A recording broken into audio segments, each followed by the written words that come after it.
buenos días. ¿Cómo están todos ustedes? Nosotros, como siempre, como todos los viernes, aquí en Agenda Constitucional, listos para conversar y analizar todo lo que nos ha dejado esta última semana del proceso. Y vaya que nos ha dejado novedades, porque a diferencia de lo que había sido la tónica de las últimas semanas, donde estábamos esperando la presentación de las enmiendas, ya las tenemos, son más de 1000 y hay mucho para conversar. Como siempre, estamos con nuestros queridísimos panelistas, Soledad Bertelsen, académica y de la Universidad de los Andes, investigadora de Polis. Soledad, buenos días, ¿cómo estás? Buenos días. También está con nosotros Francisco Zúñiga, profesor de la Universidad de Chile y presidente de la Asociación Chilena de Derecho Constitucional. Francisco, muy buenos días. Buenos días, Patricia. Y por último, como siempre, también con nosotros Patricio Zapata, académico de la Universidad Católica y director del Centro de Democracia y Comunidad. Patricio, ¿cómo está este viernes? Bien, muy buenos días, Patricia. Hola, Soledad. Hola, Francisco. Bueno, estando ya aquí instalados, tenemos que partir de inmediato porque sin duda ahora ya nos va a empezar a faltar tiempo en cada uno de los programas para comentar todo lo que está pasando y todo lo que se está discutiendo. Mirada general para después ir profundizando en algunos temas, en algunas enmiendas sobre todo, y en las conversaciones políticas, en las negociaciones, en cómo se ve lo que podría resultar este texto y eventual nueva constitución. Más de 1000 enmiendas. Primero, ¿qué les parecieron esta presentación? ¿Cómo ven que se viene el debate, Soledad? Algo habíamos previsto, no sé cómo, con una bolita de cristal parece, de que iban a ser muchas, ¿ya? Eso parece que la chuntamos, ya que efectivamente son más de 1000. Ya hemos dicho varias veces que no hay que quedarse solo en el número porque hay muchas cosas que también son de redacción y que en el fondo cada cambio que tú hagas a una palabra o a un número de redacción al final es una nueva enmienda. Entonces no hay que quedarse solo con el número. Pero efectivamente son muchas, ¿ya? Donde yo sí me quedaría es que efectivamente pasó algo parecido a lo que pasó en el comité de expertos cuando se presentaron las enmiendas. En el comité de expertos se presentaron 900 enmiendas y vimos al principio, quizás con cierta preocupación, como una cierta polarización de posiciones entre los dos sectores políticos principales. Y uno decíamos, ¿cómo se va a llegar a acuerdos si aquí cada uno está presentando lo suyo y en el fondo no se ve que vayan en una dirección de acuerdo, ¿ya? En ese minuto hablábamos de que se estaba cayendo el acuerdo inicial, que habían hablado, y entonces causaba preocupación. Siento que ahora puede pasar algo parecido, ¿no? Dice, son demasiadas, aquí cada uno está hablándoles a su electorado, vamos a realmente poder llegar a un acuerdo o no, pero quería precisamente hacer el punto de comparación porque en el comité de expertos sí se logró un acuerdo después. A pesar de la cantidad de enmiendas y a pesar del tipo de enmiendas que se presentó en ese momento, sí hubo concesiones, sí hubo negociación y yo creo que en este momento no hay que adelantarse a decir estamos en un punto polarizado total del Consejo Constitucional, no se va a poder llegar a acuerdo por las posiciones que se han mostrado. No, yo creo que hay que darle tiempo. Hay que darle tiempo. Quizás los distintos partidos le están hablando a su electorado en este momento y ahora sí va a tener que llegar el momento de la negociación. Francisco, ¿qué le parece? ¿Es posible llegar a ese momento de la negociación considerando lo que se presentó y sobre todo si miramos las 400 enmiendas del Partido Republicano que obviamente se llevan quizás toda la atención y tensión del debate? Claro,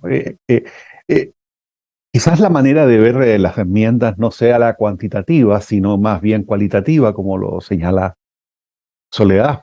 Y identificar que hay un número importante de enmiendas que están en el campo de lo que uno podría denominar los espacios para mejorar el texto del anteproyecto de la comisión experta. Y hay cosas muy valiosas, sin ir más lejos a la propuesta de un proceso general de lo contencioso administrativo. Pero hay 10 temas, yo he identificado 10 temas sobre los que recaen enmiendas que constituyen un problema del punto de vista del acuerdo y que probablemente es fruto de que tanto republicanos como Chile Vamos le hablan en este minuto a su electorado, como lo señalaba Soledad, efectivamente, le hablan a su electorado.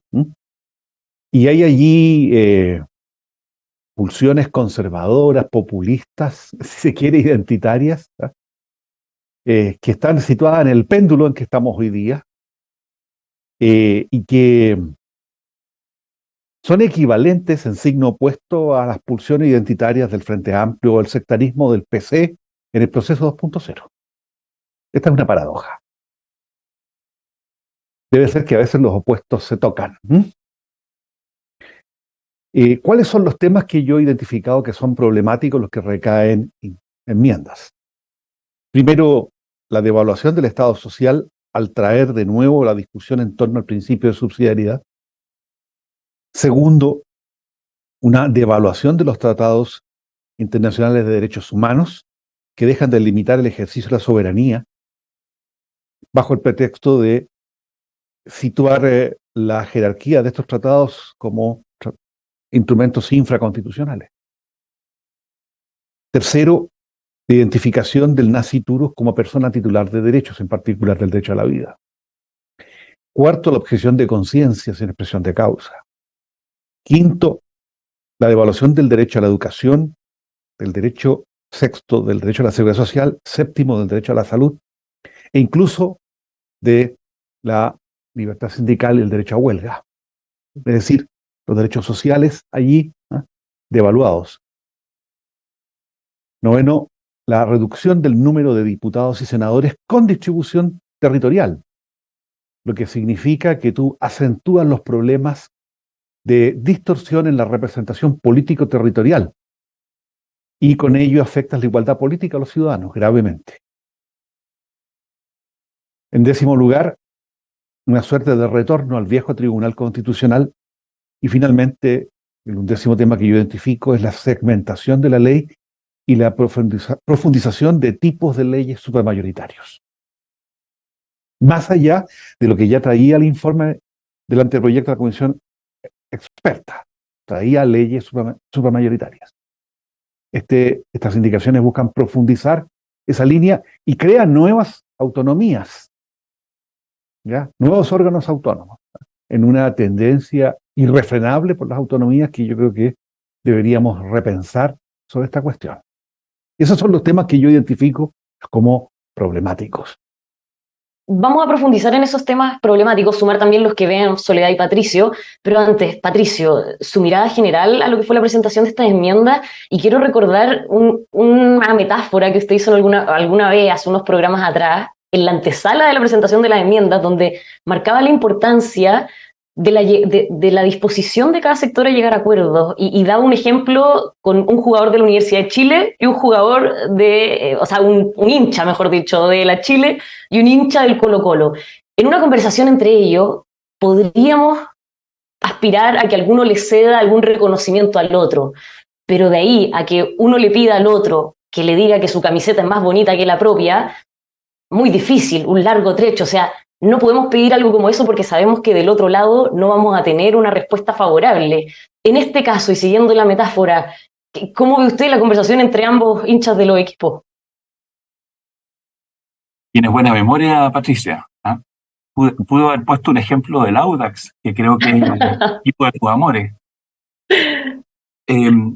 Mira, esto es complicado, porque como muchas personas que seguimos en MOL TV, esta semana hemos visto entrevistas a Luis Silva, a la presidenta Evia, ayer con Lubetich, a Fuad Chahín. O sea, la verdad es que ustedes hacen un aporte muy importante para que uno vaya.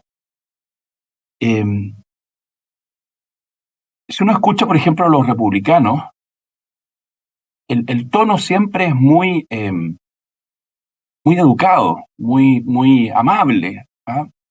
Y yo no puedo dudar de esa disposición.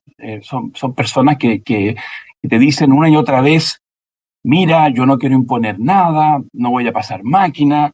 Y te agradece, yo agradezco siempre que la persona te transmita esa voluntad y esa disposición.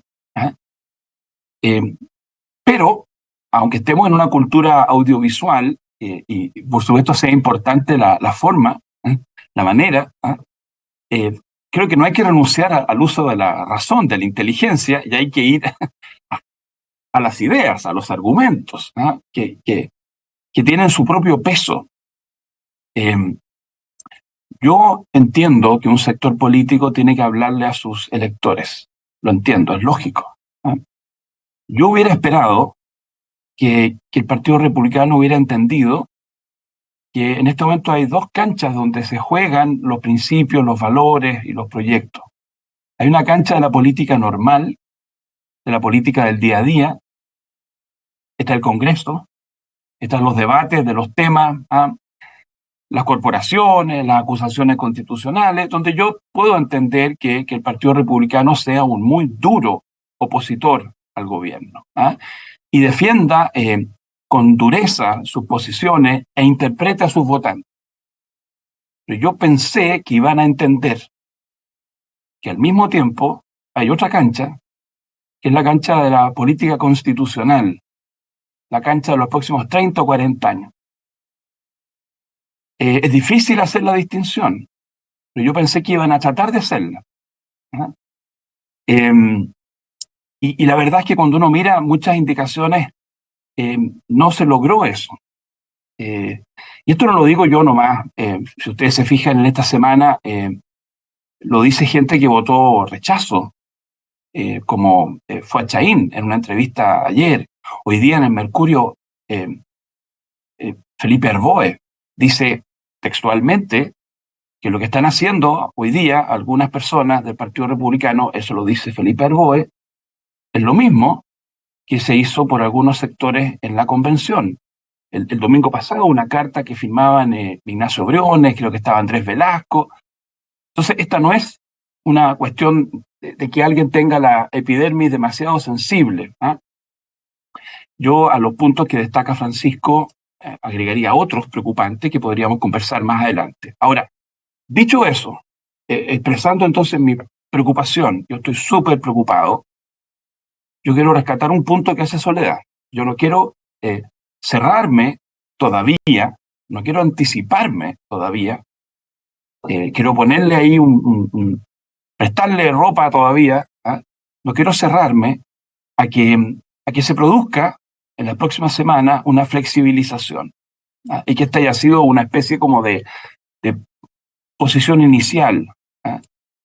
Pero, y aquí termino, pero espero que tengan claro que esto no es tan fácil, en el sentido de partir diciendo una cosa y luego en 3 semanas más decir, no, en realidad lo retiro. Porque tú generas expectativas también. Tú, cuando le estás hablando a tus electores, bueno, esos electores se lo creen. Esos electores creen que se va a eliminar el impuesto a las contribuciones de bienes raíces. Creen que ya no va a haber impuesto a la herencia. Creen que va a ser 2/3 del quórum para reformar la Constitución. Entonces, después le dicen, no, en realidad era una cosita que hicimos por si acaso. Eso tiene costos. Y se hace más difícil después.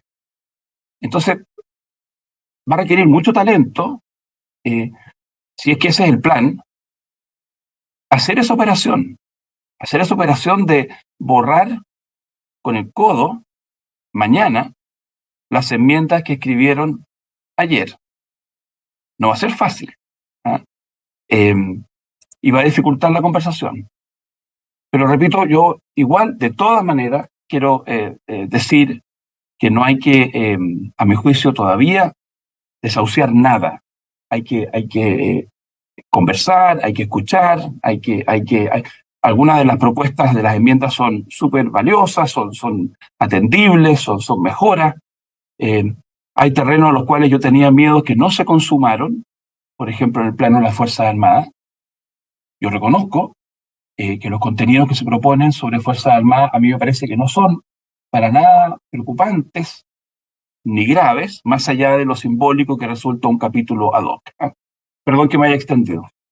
No, perfecto, porque hay que ponerle esa cuota de confianza a lo que viene del proceso, sobre todo si uno escucha las declaraciones de los consejeros más ligados al oficialismo, de la izquierda, después de la presentación de las enmiendas, porque si bien mucho, y nosotros, Patricio lo decía, hemos conversado con varios de ellos acá en Emol TV, pero han dado entrevistas en muchos medios este par de días, si bien reconocen que todavía hay espacio para llegar a esos acuerdos y que se ceda, esto marca un punto de partida.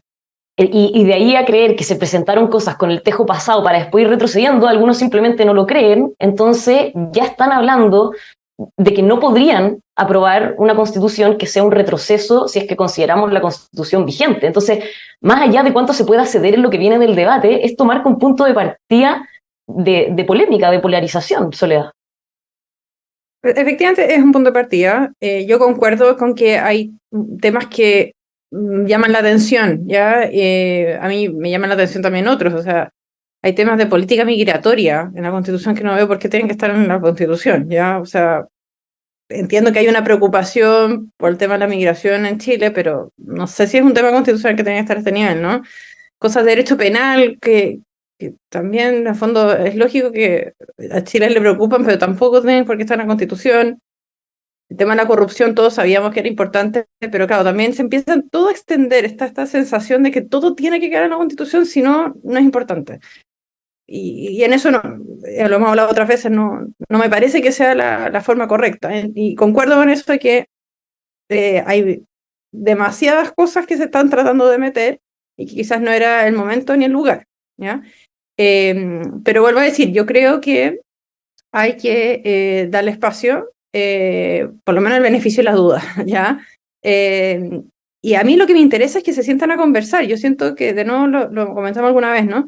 Demasiado invitado, demasiada gente que va externa a hablar a las distintas comisiones. Yo siento que lo que necesitan es sentarse a conversar entre ellos, ¿ya? Más diálogo entre consejeros, no a gente externa, porque al final son ellos los que tienen que convencerse entre ellos, digamos, ¿no? Y negociar entre ellos. Eso es lo que yo esperaría, ¿ya?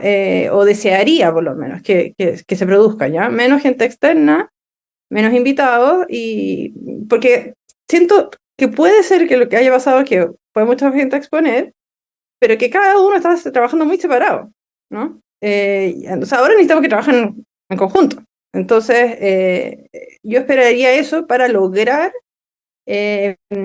posibilidades de acuerdos, de negociaciones, que de nuevo, yo creo que no hay que verlos por el lado de ceder en principios, sino que por el lado de desconstitucionalizar lo que no podemos llegar a acuerdos, ¿no? O sea, decir, no es que estoy cediendo el tema completo, sino que estoy cambiándole, no tiene por qué estar en la Constitución si no estamos de acuerdo, ¿ya? De esos temas probablemente no todo se logre, porque creo que dentro de los que hemos nombrado hay algunos que son mucho más de principios para el Partido Republicano que otros, ¿ya? Entonces, no creo que se llegue a acuerdo en todos, ¿ya? Por el peso que tienen ciertas cosas respecto de otras, ¿ya? Pero sí esperaría que en varios de ellos, por lo menos, cambiara la actitud. Hay que también hacer el punto de que hay enmiendas del oficialismo, de los consejeros de izquierda, que también a mí me llamaron la atención, porque era también replicar cosas de la convención anterior, ¿ya? O sea, de nuevo hablar de escaños reservados, de nuevo hablar de derechos reproductivos, mucha como segmentación de derechos por grupos. Entonces, por eso le siento que sentí como que no era solo un grupo el que se estaba pasando, sino que era como que de nuevo los dos partíamos de cero, ¿ya? Pero me acordé de lo de la comisión experta y dije, ya no, esperemos porque todavía hay tiempo para que cada uno esté dispuesto a negociar. Yo no quiero ser catastrofista para nada, es solo como para poder entender a ustedes que siguen este proceso día a día y conversan mucho más allá de lo que nosotros incluso conversamos con los protagonistas de este proceso nuevo. ¿Sientes, Soledad, que se hace más cuesta arriba la posibilidad de aprobar esto en diciembre, ahora que ya tenemos las cartas sobre la mesa y sabemos de qué van a estar discutiendo los consejeros? A ver, eso va a depender de lo que la ciudadanía quiera. Ya, efectivamente, a mí no me gustaría que la Constitución se aprobara por una mayoría muy estrecha, ¿ya? Porque una cosa es aprobarla por un 50% y otra cosa es aprobarla por un 60%. Para aprobarla por un 60%, sí, creo que esto se hace más cuesta arriba, ¿ya? Creo que sería deseable que si se aprueba el texto fuera por una mayoría un poquito más holgada. Probablemente por la polarización que existe en Chile hoy, eso va a ser difícil en cualquier escenario, ¿ya? Pero habría que tratar de apuntar a eso para que fuera un texto que lograra perdurar en el tiempo y que nos diera cierta estabilidad, ¿ya? Pero de nuevo, yo no quiero adelantarme, creo que alguna vez le escuché a algunos de los encargados de hacer encuestas, que cualquier encuesta que se haga con mucha anticipación, que es lo mismo que predecir ahora si va a ser aprobado o rechazado, digamos, no es válida, o sea, no te da realmente la intención de voto clara y real antes de 30 días, digamos. Entonces, creo que no es el momento, como tampoco lo fue ni en la convención, como tampoco lo fue en el comité de expertos. O sea, creo que todavía no es el minuto. Nos estamos acercando. Lo que sí creo que dificulta este punto de partida es que puede dificultar la conversación necesaria entre los consejeros. Eso sí, lo concuerdo, ¿ya? Porque es diciendo cuando yo tengo que negociar, pero ya me acerqué al punto al que quiero llegar, que si parte de una negociación muy lejos. Y ahí eso sí que le tengo cierto temor, de que va a dificultar. Este punto de partida pueda dificultar en algo la conversación que se necesita, y eso, y que el texto llegara a algo que de aprobarse no fuera una aprobación con una mayoría contundente, digamos. Francisco, ¿cómo ve usted ese escenario para diciembre? Entendiendo que falta mucho, y si algo hemos aprendido estos últimos años es que todo puede cambiar de la noche a la mañana, pero teniendo esto ya sobre la mesa, ¿cómo ve el futuro de este proceso de aquí a diciembre? Yo creo que es prematuro dar por desahuciado este proceso en este momento. Sería poco responsable, además. Siempre he creído que uno tiene que agotar las opciones que la política ofrece, y la política constitucional ofrece. Eh, por talante, por manera de ser, yo soy una persona dialogante y creo en el valor del diálogo y del respeto. Pero yo creo que el escenario es complejo. Es complejo porque en esta lógica del péndulo y de la discusión constitucional hay también una escenificación de corto plazo, que son las próximas elecciones administrativas de 2024 y las elecciones políticas de 2025, en que en la derecha se juega la hegemonía. Y yo observo que Chile Vamos está tironeada por el Partido Republicano, y en ese tironeo, de alguna manera también observo que la labor de la comisión experta y de los comisionados expertos nombrados por los partidos de Chile Vamos ha quedado sin piso. ¿Ya? Y eso es francamente preocupante, porque el texto de la comisión experta está en línea con las bases, que son fruto del acuerdo por Chile.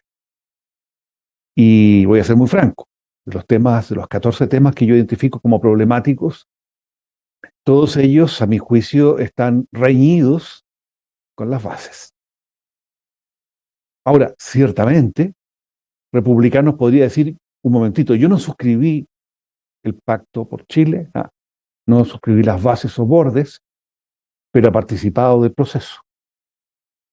Y tiene una bancada de consejeros muy significativa y la capacidad de bloqueo del proceso.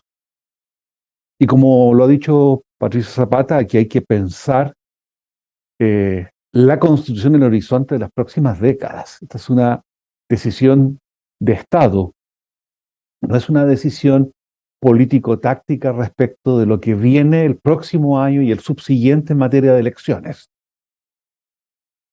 Y ahí se juegan los liderazgos. Ahí sabemos si hay liderazgos en la derecha, ¿no?, capaces de pensar a Chile. Porque, les voy a ser franco, y lo he dicho otras veces en este mismo programa, a estas alturas, si no hay acuerdo, el resultado de diciembre es indiferente.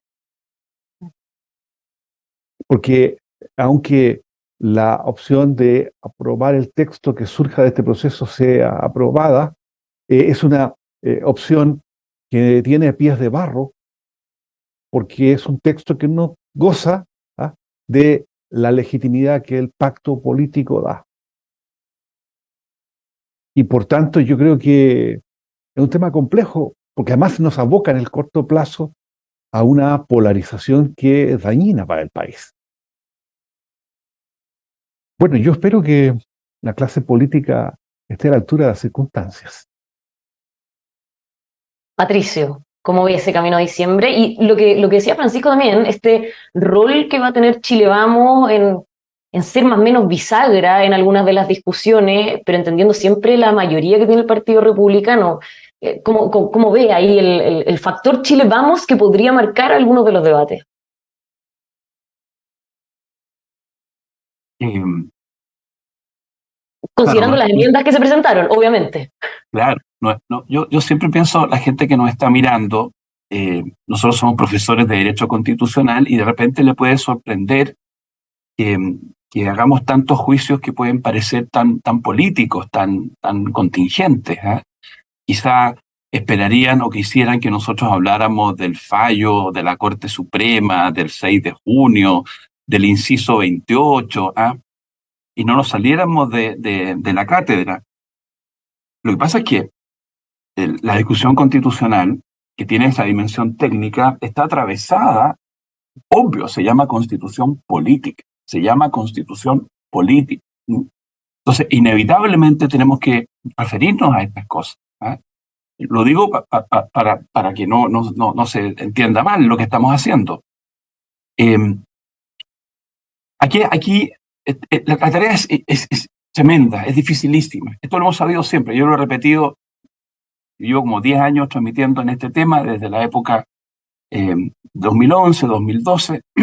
Esto es muy difícil. Hacer esto en paz, hacer esto institucionalmente es muy difícil. Hacer un cambio profundo de las instituciones en paz, sin matarnos unos a otros, respetando las instituciones, sin quiebre, sin ruptura, es muy difícil, porque las conversaciones son muy difíciles. Y en ese sentido las señales son cruciales. Detengámonos en esta idea de, oye, no se preocupen, nosotros teníamos que presentar estas indicaciones para hablarle a nuestro electorado, teníamos que dar cuenta de nuestra identidad, pero no se preocupen porque somos súper dialogantes. Ya. A ver, cuando María Rivera, en el proceso anterior, para dar cuenta de su identidad, proponía una especie como de régimen de soviets. Ella propuso en la Comisión de Régimen Político una enmienda que establecía reemplazar a la división de los poderes de Montesquieu por un sistema que se parece más a Corea del Norte, digamos, explícitamente. Y legítimamente, porque es la mirada de ella. Y los amigos te decían, no te preocupes, porque esto al final no va a salir, esto es un saludo a la bandera. Pero yo les decía, bueno, muchachos, pero ustedes digan ahora que eso les parece inaceptable, díganlo. O cuando alguien proponía en las comisiones, estamos hablando de la convención, estamos hablando del pasado, cuando alguien proponía que íbamos a expropiar toda la minería privada del cobre, toda, y no se iba a pagar ninguna indemnización. Y uno le preguntaba a los amigos de la convención, oye, decían, no te preocupes, que no hay 2/3 para esto. Así que tranquilo, hay que dejar que florezcan 1000 flores, que cada uno diga lo que quiera, la libertad libre. Oye, esto tiene costos, estas son señales. La opinión pública está mirando esto. Esto se usa y se mal usa. Lo que tú estás diciendo empieza a ser material de las redes sociales, empieza a ser algo que circula, que va contaminando, que va confirmando los miedos, los temores. Entonces, cuando tú tiras un montón de cosas, comillas, sabiendo que no las vas a empujar al final o que no van a prosperar, tú estás jugando con fuego en la sociedad en que vivimos. Y después te va a costar mucho aplacar esos temores, esas desconfianzas. La gente de izquierda y centroizquierda en estos 2 o 3 días ha estado bombardeada por mensajes, por WhatsApp, por conversaciones de pasillo, que les hacen ver, mira lo que está saliendo del Consejo. ¿Qué posibilidad hay que después esas personas miren con una actitud más desapasionada o desprejuiciada eventuales acuerdos? Se hace más difícil. Y finalmente hagamos una última comparación. Esa proliferación de ideas creativas de la convención venía muchas veces de un mundo bien anárquico, bien caótico, donde efectivamente cada uno decía lo que quería y uno podía incluso decir, bueno, pero esta no es la situación del Partido Republicano. Son 22 personas súper disciplinadas. No es que cada uno hace lo que quiere. Y en ese sentido es más preocupante. Las ideas que proponen personas que tienen 2/3, hay enmiendas que están apoyadas por republicanos y Chile Vamos. No son las ideas de María Rivera, que se le ocurrió una cosita que... No. Son las ideas que suscriben 2/3. Y puede que después acepten bajar esas ideas, pero puede que no. Ser mayoría, en la forma en que es mayoría la derecha en esta convención, implica una enorme responsabilidad, mucho mayor, y aquí yo diría, y tiene razón Soledad, los consejeros de izquierda y centroizquierda plantearon ciertas cosas muy inviables, saludos a la bandera, ¿ah? Pero yo diría, y esto lo dijimos en el proceso anterior, yo le cobro mucho más responsabilidad a los que son mayoría, a los que son los dueños del proceso, a los que tienen el poder. Lo voy a volver a decir, with great power comes great responsibility. ¿Ah? El tío de Peter Parker. Cuando tienes un gran poder, tienes una gran responsabilidad. Entonces tienes mucha más responsabilidad por el éxito del proceso. Esta vez, la derecha. La otra vez era la izquierda. La izquierda se lo farreó y hemos ya pasado un año criticándola, ya ha tenido que soportar toda la crítica, en mucha medida merecida, no siempre, pero en buena medida. Pero ahora la gran responsabilidad no la tiene Jerko Lubich. No, él es minoría. La gran responsabilidad la tiene el Partido Republicano y Chile Vamos. Y vamos a ver si están a la altura de la responsabilidad. Y si esto fracasa, esta vez, la principal responsabilidad, está claro cuál es el nombre y apellido. Soledad, pasemos de esta conversación más política, como decía Patricio, a lo constitucional. Hablemos de contenido a propósito de la enmienda.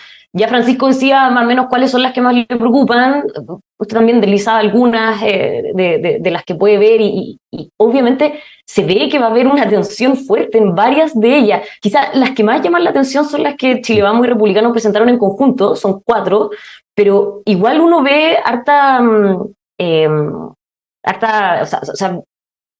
conversación o están bien de acuerdo en al menos otros 7 temas. Entonces estamos hablando de 11, 10 enmiendas que ya tienen los 3/5. De esas y de otras, Soledad, ¿cuáles son las que más preocupación le evocan pensando en que esto podría quedar en este texto final que podría ser una constitución? A ver, a mí lo que me pasa es que esto también es político, ya al final, porque ¿qué es lo que te preocupa? Como decían, al final es decidir qué es lo que va a llevar a mayor división, ¿no? O a mayor polarización. Entonces, eso igual es político, ¿ya? Más que decir, mira, este tema es una aberración. Yo creo que son temas que son discutibles, algunos de ellos, que podrían estar a nivel legal, pero no es porque el tema en sí sea una cosa que no se puede ni siquiera discutir, sino que en el fondo no podría discutir si tiene que estar en la Constitución o no, ¿ya? Y que eso te lleve a mayor polarización, ¿ya? Sí tengo un cierto desacuerdo en que todos estos temas vayan en contra de las bases, en eso no estoy de acuerdo, ¿ya? Por ejemplo, el tema de los tratados internacionales. O sea, hoy en Chile todavía se discute si la Constitución le reconoce rango constitucional o no. O sea, no en ninguna parte lo dice expresamente. Entonces decir, mira, esto es exactamente un retroceso, yo diría, bueno, hace explícito una parte de un sector que siempre ha dicho, como el Tribunal Constitucional, que no tienen rango constitucional, ¿no? Otro sector dice que lo tienen, pero el mismo Tribunal Constitucional ha dicho que no lo tienen. Entonces, tampoco hay decir, mira, esto va en contra de las bases de las 12 bases. No creo que vaya en contra de las 12 bases, ¿ya? Y quizá ahí para entender mejor, para los que nos están viendo, y a veces esto se hace complejo porque es muy técnico, ¿qué implica o qué importa que un tratado internacional tenga un rango infraconstitucional, Soledad? A ver, yo ¿cómo lo veo? Los derechos humanos, en el fondo, rigen para todos los poderes, el Congreso, jueces y ejecutivos, ¿cierto? Entonces, me da la impresión que cierto sector sienta que si no tienen rango constitucional, el Congreso no quedaría ligado a estos derechos, ¿ya? Yo creo que esa es la preocupación, me parece principal, ¿ya? Y para esto se ha citado ciertas, decir, mira, estos cambios constitucionales en el pasado, como que no haya censura previa, como el acceso a la información pública, han sido producto de tratados internacionales, ¿ya? Sin embargo, también hay que ver eso, el que tengan rango infraconstitucional, ¿ya? Tampoco implica que no vamos a cumplir las sentencias de la Corte Interamericana y tribunales internacionales, que son los que precisamente nos han dicho ciertas cosas que han producido estos cambios, de eliminar la censura previa, de mejorar el tema de acceso a información pública. Entonces, yo siento que tampoco hay que enfrascarse en una jerarquía estricta, sino que tiene que haber más fluidez de pluralismo jurídico. Tenemos una pluralidad de fuentes en materia de derechos humanos, ¿ya? Que en el fondo van construyendo el contenido de los derechos humanos, ¿ya? Entonces, ¿por qué yo creo que se ha producido este cierto temor a que los tratados tengan rango constitucional? Porque los órganos que han interpretado esos tratados han ido más allá del texto muchas veces, ¿ya? Y se ve que se considera que no solo el texto del tratado ratificado por Chile, en que Chile manifestó su voluntad de adherirse a ese tratado, se hace obligatorio, sino que se hace obligatorio la opinión de tal comité que supervisa el cumplimiento del tratado. Y eso es lo que genera temor. Entonces, en la práctica, no es que los tratados no vayan a regir en Chile, si los tratados sí van a regir en Chile porque son ley chilena, digamos, y los suscribimos, ¿ya? Sino que es que medie para su aplicación una participación más democrática, ¿ya? Y en el fondo que los órganos chilenos, sean los jueces, sean el Congreso, tengan mayor participación, no sean simplemente recoger como automáticamente, ¿ya? Yo lo veo por ese lado. Pero no es que el tratado no vaya a ser obligatorio, ya el tratado sigue siendo obligatorio, sino no, es vinculante para el país, ¿ya? Entonces sé que nos detuvimos en esto por más tiempo que no es necesario, pero bueno, no todos los temas se pueden tratar al mismo, pero creo que por ahí puedo como aclararlo. Francisco, este fue uno de los temas que dijo entre sus 14 preocupaciones. ¿Cómo lo ve? ¿Y qué otras de estas 14? Yo insisto, agenda constitucional es todos los viernes, así que aquí vamos a tener contenido para rato, pero vamos a tratar de ir avanzando en quizás las enmiendas más polémicas, entre comillas, o las que más levantan debate. ¿Qué otras, Francisco, de estas 14 preocupaciones, además de hablar de lo de los tratados internacionales, cree que es tan difícil, está compleja esa discusión? A ver, creo que el tema de los tratados es un tema bien apasionante. Lo ha planteado bien Soledad Bertelsen. Patricio bien sabe, Soledad también. Yo desde los años 90 que vengo siendo muy crítico de quienes le asignan una jerarquía constitucional o supraconstitucional a los tratados internacionales hasta el día de hoy. ¿Ya? Creo que la asignación de jerarquía a los tratados es impropia porque son fuentes de derecho internacional, ¿ya? Y que están reñidas además con el principio de soberanía, desde el punto de vista de asignarle jerarquía. Pero quiero también plantear enfáticamente que el texto del anteproyecto no les asigna jerarquía supraconstitucional o constitucional a los tratados. Lo que hace el texto del anteproyecto, y yo creo que es una buena fórmula, combina la fórmula de identificar que tratados de derechos humanos en un mundo global como el que vivimos hoy, los tratados imponen límites, imponen directrices al poder público, que es expresión de la soberanía. Y eso es situar a Chile de cara al mundo en materia de tratados internacionales, en general, y de tratados de derechos humanos en particular. La discusión no debería estar situada en la jerarquía de los tratados, que es una discusión, a mi juicio, que no tiene destino, ¿ya? Pero hay una desconfianza hacia los tratados y hacia los tratados de derechos humanos que es francamente preocupante. Hay otras enmiendas que refieren a la autoejecutividad de los tratados y establecen procedimientos para validar dicha autoejecutividad. Cuando todos sabemos que la determinación de la autoejecutividad o no autoejecutividad de las cláusulas de los tratados es una determinación que hacen los operadores una vez que el tratado se incorpora al derecho interno. El texto del anteproyecto de la Comisión Experta utiliza la fórmula española de establecer en el derecho internacional de los derechos humanos un baremo hermenéutico interpretativo a favor del principio pro homine. Y eso no es conferirle supraconstitucionalidad a los tratados. Eso es simplemente situar a Chile, situar a quienes operan con tratados internacionales de cara al mundo. Entonces, creo que por eso usted habla de una en materia de devaluación. tratados está muy mal enfocada la propuesta, tanto de republicanos como de Chile Vamos. Muy mal enfocada. Patricio, para salir un poco de los tratados internacionales, y nos queda poco tiempo, lo de los derechos sociales, lo que se habla en torno a pensiones, a salud, ¿cuánto desdibuja o no lo que presentaron los expertos en su texto? Bueno, habrá oportunidad de analizarlo más en detalle. Yo creo que las enmiendas sobre salud son más complejas que las enmiendas sobre pensiones.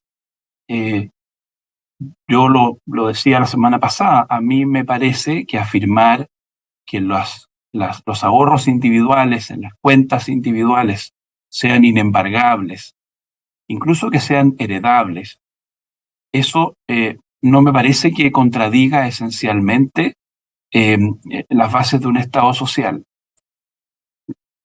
Le repito, los recursos que hoy día están depositados en una cuenta individual o que el día de mañana se vayan depositando en una cuenta individual en un eventual, una proyección del sistema de capitalización.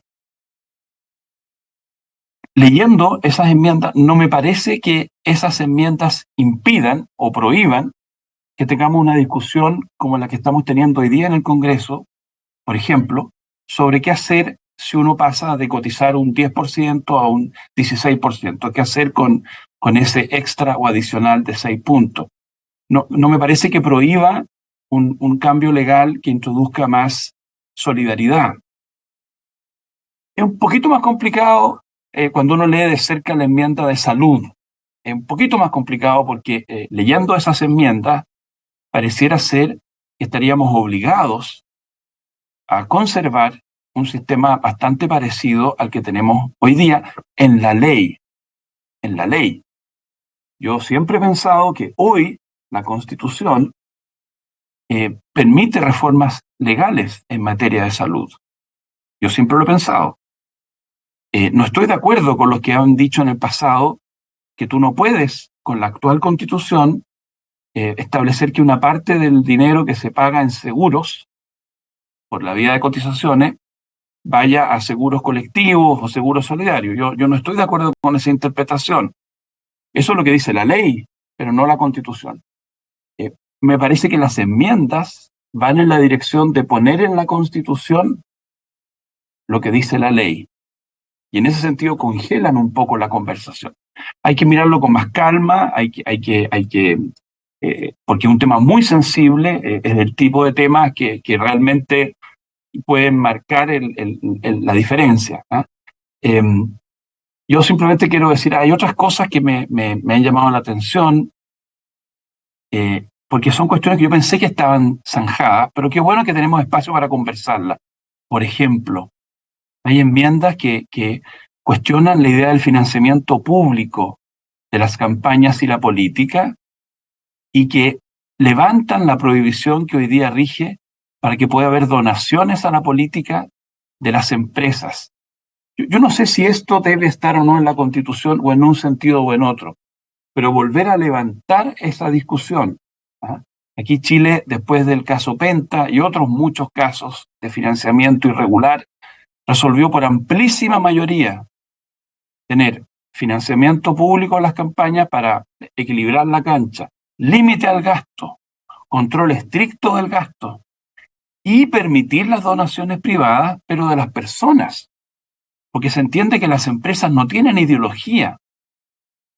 Yo creo que a Estados Unidos le ha hecho mucho mal, mucho daño a la democracia norteamericana, que la Corte Suprema de los Estados Unidos dijera que las empresas tienen un derecho fundamental a participar en política haciendo donaciones. Son temas opinables. Yo pensé que habíamos tomado un camino como sociedad y ahora veo que aparecen, a propósito del debate constitucional cuestiones que son típicamente legales. Y entonces que algunas personas quieren poner en la Constitución una cuestión así de opinable y, en mi opinión, así de criticable. Esto ya para cerrar, porque se nos acabó el tiempo. Vamos a seguir el viernes próximo comentando cada una de estas enmiendas, sobre todo las que más difíciles se ven para lograr acuerdo. Pero Soledad, ya que usted marcaba el punto de que mucha sesión, mucho invitado, la próxima semana van los expresidentes al Consejo. ¿Qué esperar de allí? ¿Qué señales podríamos sacar en limpio? Solo para estar atentos y después comentarlo también el próximo viernes. Yo me imagino que se van a centrar en la gobernabilidad, ya que es el tema que un expresidente principalmente puede aportar, ¿no? Decir cuáles fueron sus dificultades para lograr gobernabilidad durante su gobierno, que es, de acuerdo a lo que hemos hablado otras veces, como el diagnóstico de por qué necesitaríamos una nueva constitución, ¿ya? Entonces yo esperaría que fuera por ahí, que se sacara en limpio algo de eso, de su experiencia anterior, para ver si las enmiendas y el capítulo en general, ya sobre Congreso y gobierno, van en una dirección de lograr mayor gobernabilidad o no. Vamos a estar atentos entonces. Y bueno, literalmente nos quedan más de 1000 enmiendas por seguir analizando. Así que nos vemos el próximo viernes. Francisco, Soledad, Patricio, muchísimas gracias por haber estado con nosotros una vez más. Nos vemos. Chao, chao. Chao. Que tengan muy buen fin de semana. Gracias por acompañarnos y por supuesto a todos ustedes, gracias por estar allí. Los dejamos invitados como siempre a que sigan con nosotros aquí en emol.com.